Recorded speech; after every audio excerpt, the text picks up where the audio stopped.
Listo, entonces en este video vamos a ver mecanismos de transferencia de calor. Vamos a enfocarnos en dos mecanismos, ya que al entender estos dos mecanismos vamos a poder comprender las partes esenciales del proceso y también las diferencias que hay entre diferentes mecanismos. Entonces los dos que vamos a ver son conducción.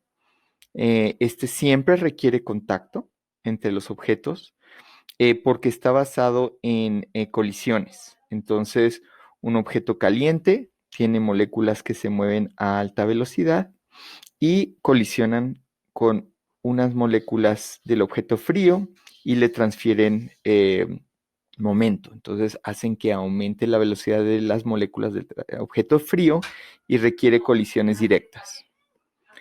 El otro proceso es radiación y esta transferencia de calor se da a largas distancias y está basado en la transmisión de ondas electromagnéticas. De manera muy sencillita podemos explicar que una molécula, digamos que tiene carga positiva y ella tiene vibraciones. Las vibraciones generan fluctuaciones en los campos electromagnéticos y la molécula fría, que puede ser positiva o negativa, siente estas fluctuaciones y empieza también a vibrar. Entonces esto se puede dar a través de largas distancias. ¿Listo? El flujo de calor tarda tiempo, tiempo. Entonces, eso es importante. Entonces aquí tenemos que considerar la variable de tiempo. Entonces se reporta siempre como una tasa de una cantidad de flujo de calor que fluye por unidad de tiempo. O sea, entonces las unidades que tendríamos para esta cosa serían joules por segundo, o sea, watts. Entonces estamos viendo cuánto calor podemos transmitir por unidad de tiempo. Ok, la transferencia de calor espontánea requiere una diferencia de temperaturas. Entonces, siempre cuando se da flujo de calor espontáneo, hay dos temperaturas, objetos con dos temperaturas distintas, y eso es lo que induce el flujo. Y siempre fluye del objeto caliente al objeto frío. ¿Listo? Ok, aquí es importante notar que entre mayor sea la diferencia de temperaturas, mayor será la magnitud del flujo del calor. Entonces el flujo de calor, la tasa de flujo de calor va a ser proporcional a alguna ecuación que relacione la diferencia de temperaturas. ¿Listo? Bueno, veamos el caso de conducción. Entonces, en conducción, la tasa de flujo es exactamente proporcional a la diferencia de temperaturas a la primera potencia, o sea, simplemente T caliente menos T frío, ¿listo? Y luego, entonces esta tasa es proporcional a esa diferencia. Y vienen unas constantes que ¿cómo se llama? Que te especifican em, te especifican qué tan rápido va a darse ese flujo. Entonces hay una K, que es una constante de conducción térmica, tú. Y por ejemplo, pues aquí es donde se ven las diferencias entre los materiales. Para el aluminio, por ejemplo, son 205 watts por metro Kelvin. Eso es una enorme tasa. El aluminio es un buen conductor. En cambio, el corcho es bastante mal conductor y se puede usar como aislante térmico y tiene 0.04 watts por metro Kelvin. Entonces, ahí están las diferencias de esa constante. Así uno puede jugar con esas tasas de flujo dependiendo del material que separa los dos objetos de diferentes temperaturas. La otra importante es el área.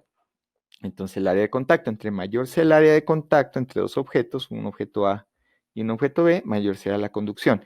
Entonces, podemos decir que el área es el flujo H, que especificamos como dQ de T, es proporcional al área.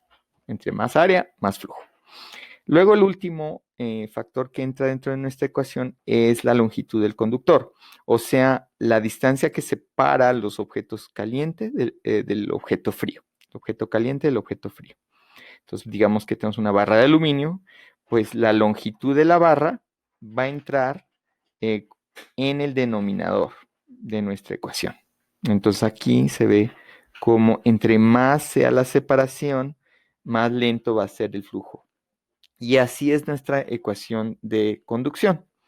Bueno, entonces tomemos una nevera con hielo y calculemos cuánto hielo se derrite en 3 horas. Entonces tenemos una neverita con hielo y queremos ver si nos va a durar nuestro hielo todo el día. O bueno, por lo menos 3 horas. Entonces ahí podemos ver cuánto hielo se nos va a derretir. Nuestra neverita pues tiene unas paredes aislantes que permiten atrasar un poco el proceso de conducción, o sea, reduce el proceso de conducción térmica y entonces pues eso es importante, pero acuérdense que tenemos que tener el área superficial de nuestra nevera como un factor importante, ya que entre más área, más flujo vamos a tener, entonces eso es importante tenerlo. Tenemos el ancho de las paredes, ustedes notan que las neveras tienen paredes bien anchas, entonces eso pues obviamente permite reducir el flujo. Y digamos que tomamos icopor como un material que está dentro de nuestras paredes de la nevera. Entonces, en ese caso, la constante de flujo es 0.027 watts por metro Kelvin. Pues hace un día bien caliente, entonces hace 30 grados centígrados por afuera.